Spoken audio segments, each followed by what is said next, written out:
गांव डॉक्टर जैसी सुविधाएं अब आशा और जीविका दीदी करेगी बीमारियों की पहचान और एआई से होगी निगरानी।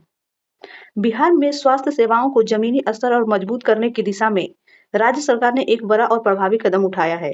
अब गांव और पंचायतों में ही बीमारियों की शुरुआती पहचान की जाएगी, ताकि मरीज गंभीर होने से पहले इलाज तक पहुंच सके। इस नई पहल के तहत आशा कार्यकर्ता और जीविका दीदियों को विशेष प्रशिक्षण देने के लिए तैयारी की गई है। सरकार की इस योजना का उद्देश्य ग्रामीण क्षेत्रों में स्वास्थ्य सेवाओं को अधिक सुलभ और प्रभावी बनाना है। अब तक का आशा और जीविका दीदी मुख्य रूप से जागरूकता फैलाने का काम करती थी, लेकिन अब नई व्यवस्थाओं में उनकी भूमिका और भी अहम हो जाएगी। उन्हें इस तरह प्रशिक्षित किया जाएगा कि वे को पहचान सके और समय रहते मरीजों को उचित इलाज के लिए प्रेरित करें। और लू के खतरे को देखते हुए सरकार के इस योजना की शुरुआत इसी दिशा में करने का फैसला किया गया है।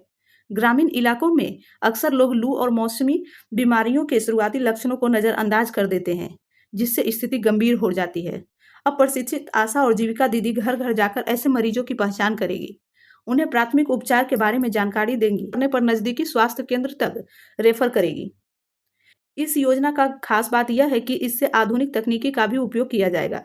राज्य सरकार एआई आधारित डिजिटल सिस्टम तैयार कर रही है, जिसके तहत एक विशेष पोर्टल और डैशबोर्ड विकसित किया जाएगा।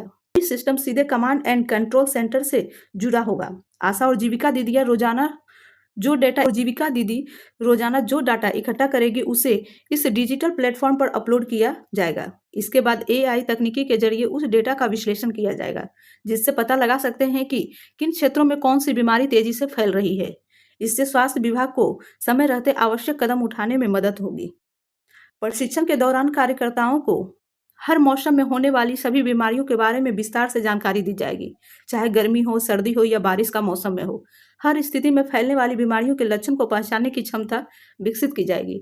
इससे वे समय पर मरीजों को सही सलाह और इलाज के लिए मार्गदर्शन दे पाएंगे। इस नई व्यवस्था के तहत हर पंचायत का अपना एक हेल्थ डेटाबेस तैयार किया जाएगा।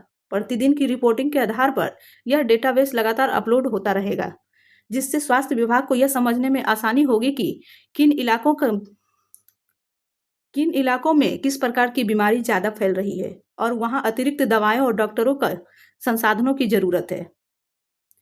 यह कदम केवल स्वास्थ्य सेवाओं को बेहतर बनाएगी, बल्कि आपदा की स्थिति में त्वरित प्रतिक्रिया देने में मददगार होगी।